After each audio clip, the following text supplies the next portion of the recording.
approach the two in a very different way, because disruptive innovations can really change things completely, or they can crash and burn very quickly. Sustainable innovation is just a way of life for a business owner. Any business owner that has stopped innovating is basically just killing the business very, very slowly. And Hisham, we haven't forgotten you. But I know, aside from being CEO of the Australian Graduate School of Leadership, you work very closely here with the Emirates Innovation Hub. Definitely. Can you just explain a little bit about your experience with EIH, and particularly on how much innovation is enough, the researching, testing, and I believe you have a phrase, celebrating innovation within that organization? We started actually with a very basic question. What do we need? What's the ultimate goal? What's the end in mind? Like, you started with the end goal in mind. Definitely any organization, when they approach us, they are asking us a very simple, or asking for a simple request, which is, I want to see a lot of innovation in my organization. I want to see like things happening, things changing, transformation, full-on transformation. And the simple rule we use, we say, if you focus too much on the goal itself, you're not going to achieve it. You need to focus on the behavior. That's what Roberto mentioned, like on the culture itself, the culture of innovation. And once you talk about behavior, you start to break it down. 3 main components. Starts with the thinking, people engaging and thinking about innovation. The dialogue of innovation, is there good dialogue, positive dialogue about innovation in the organization? And definitely we look at finally at the performance, the way we do things. Most of the time, most people start changing a bit of policy, and then instead of doing it this way, let's do it that way. So they focus only on one side of the behavior. Again, when we started with 3 things, focusing on 3 things, the Emirates Innovation Hub. We wanted to research innovation, what is happening, how much innovation is happening inside the organization, trying to answer the question, is it enough? And then testing innovation. A typical issue or challenge that faces organizations here, especially when they are under pressure either from regulatory authorities or from the stakeholders of the customers to make immediate change, they go on full implementation scale.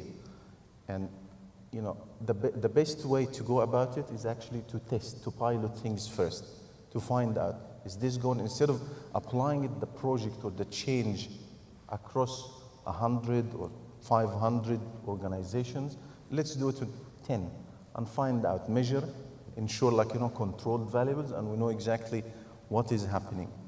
While you're doing this, you need to introduce several tools within the organization. The most important one is the action-based research that guides you what is needed, how we do things, to find we start with this product here or this service, but they measure the quality of it, and then it guides us all the way to what are the kind of incremental improvements we can introduce in place. Another tool is developed actually by Harvard University. It's called Innovation Engines, and they focus on making some kind of quick wins. Within 90 days, you have actually champions of innovation within the organization. You have a system for innovation, so it's it embeds some kind of initial seeds for that. As we said, the ultimate goal for innovation is actually impacting policy and practice, either within the organization, either it's government or private sector. People want to say some kind of significant change, improving my policies, instead of being top down or being heavy on regulation, and let's say focus on organic growth instead. And the same way with the practice, either as James mentioned, if it's either in the science sector, in the STEM, in the humanities, but the main thing I need to see the practice, that's what we mentioned before, the behavior itself, changing. I think that also links into the how one measures innovation ROI, particularly looking at what are your corporate priorities, and you must align your innovation with your corporation. We're a tech VC, and we use something called Mix Panel, which some of you may be aware of. They have 5 billion data points, yet they educate us that each company should live and die by one matrix, and one matrix only. And if that's working in your favor, everything else falls into place. And interestingly, because the Olympics has just finished, I know the British Olympic rowing team live and die by one phrase, whether they're looking at the diet or to change the clothes or to change the boat. Every single decision that they make is based around one sentence, which is, will it make the boat go faster? Is it doing what we want to do? Forget everything else. Is it going to make us quicker? James, with that in mind, R&D is obviously a huge part of innovation, and I wonder if you can just touch on how one quantifies R&D spend within an organization and that so-called research premium or research intensity. Well, just to agree with Hesham, I do believe that pilots and experiments, prototypes, are absolutely essential, and they're going to go wrong. If they didn't go wrong, they wouldn't be a pilot. So we can agree very much. They wouldn't give you feedback then. No, that's right. So if you look at R&D, it's not a perfect measure of innovation by any means. I mean, you're only looking at inputs. If you double the R&D expenditure, it doesn't guarantee that you're going to double the output of innovation. But you do know, if you follow the European Union R&D expenditure, which is sort of 1.5% of GDP, if you carry on doing that for 20 or 30 years, you've got a guaranteed output, which is not very much. And that's why it's not just me, but the commissioner, unelected, for innovation in Europe a few years back, rightly referred to an innovation crisis. The place to look, ladies and gentlemen, is the European Industrial R&D Scoreboard, which thankfully does not just cover European companies. It covers the top 2,500 R&D spenders in the world and looks at their research intensity, that's the budget versus the sales, the growth of that R&D budget, and so on. And one of the most interesting ones at the top of the list, actually, is Volkswagen. They've got the biggest R&D budget in the world, bigger than Toyota, and they've got one of the highest R&D intensities. To go back to your first question, was it enough?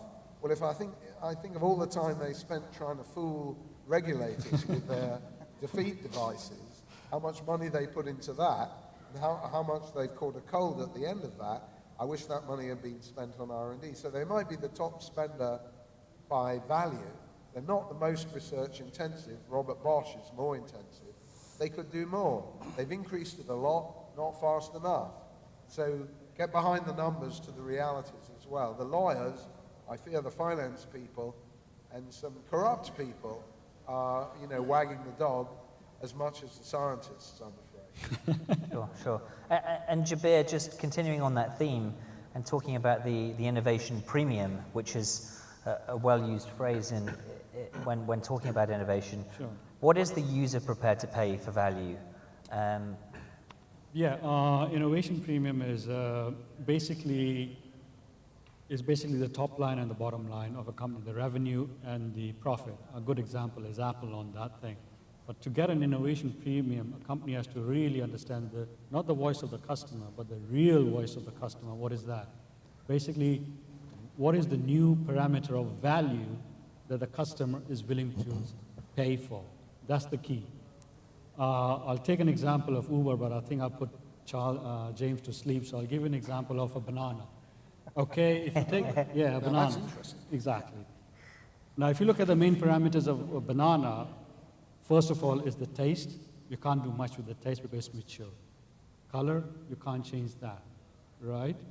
The one parameter that you can change is the convenience, okay? So, because banana is a commodity, right? So now Chiquitita came up with a single banana wrapping, which you see in Starbucks now. So that was the main parameter of value that they changed, right? And that gave them significantly high profit. So the key is the main parameter of value. You got to identify that, and Apple is good at that. Chiquitita was good. They came up with, in Starbucks and McDonald's, you get two banana in a plastic wrap. So that's the key. And how do you find out the main parameter of value? That is understanding the real voice of the customer. So once you understand that, then you can really get innovation premium. That's the key. The main parameter. And Roberto, does it have to be revolutionary, this innovation within organizations? I love that we start the talk with does need to be technology. I'm sorry, James, on this. But that is part of the reason that innovation, the word tends to be a little intimidating to a lot of people. To me, innovation you measure in 3 horizons. And not horizons in time, it's horizons in risk. Being your first horizon, your core business, your everyday activity where you make the most money. In that, for example, and going back to how much innovation is enough, there is no innovation that is enough. You have to do this every day. This is your mindset. This is who you are as a company. If you call yourself an innovative company, this is who you are. No innovation is enough. And I'll give you an example. This is UPS, the carrier company of the US. They were facing a problem with cost and in their operations for tracking packages in the US. And the standard approach to reduce costs is, well, cut the widgets, cut the trucks. And well, that comes with a bit of a problem because you have to fire people. Also, you have to overload the remaining trucks. Also, your service might be hurt. But that's what most people would do. And I've been in the oil industry, and that's what we've done. What do? You cut, you spend less. But they got smart. They said, listen, gas is the thing that we spend the most. So how about we change the routes of all the trucks, the delivery trucks, in a way they do not take left turns. Why not left turns? Because you don't have to stop at the traffic light. Right turns, you don't need to stop. So they reorganized all of the routes so that they would only take right turns. Simple, huh? Well, I'll tell you how simple. More than $10 million worth of savings in a year. And that's the equivalent of taking out more than 5,000 trucks out of the market, out of the streets. They didn't change anything. It's the exact same operation. It's just being smart around, and that's innovation. Innovation doesn't need to be your next iPod. Innovation is doing things differently, doing things smart. Now, the next horizon is it's more expansion. It's more about how do you penetrate a new market, a new segment, how do you build a new product. That's a bit more risky, obviously, and that's potentially a bit more expensive. But in there's a lot of innovation. I'll give you another example, Lego, which is that little brick company that we all played when we were kids. They were facing an issue a few years back that they were in a big competition with all the toy stores, all the other toys, and how do you differentiate? The kids are not buying the thing. So they went into a very big study of a human-centered innovation study, studied all of the kids, and they did something great with the kids. But what it was not expected on that study is that they discovered, they look at the adults.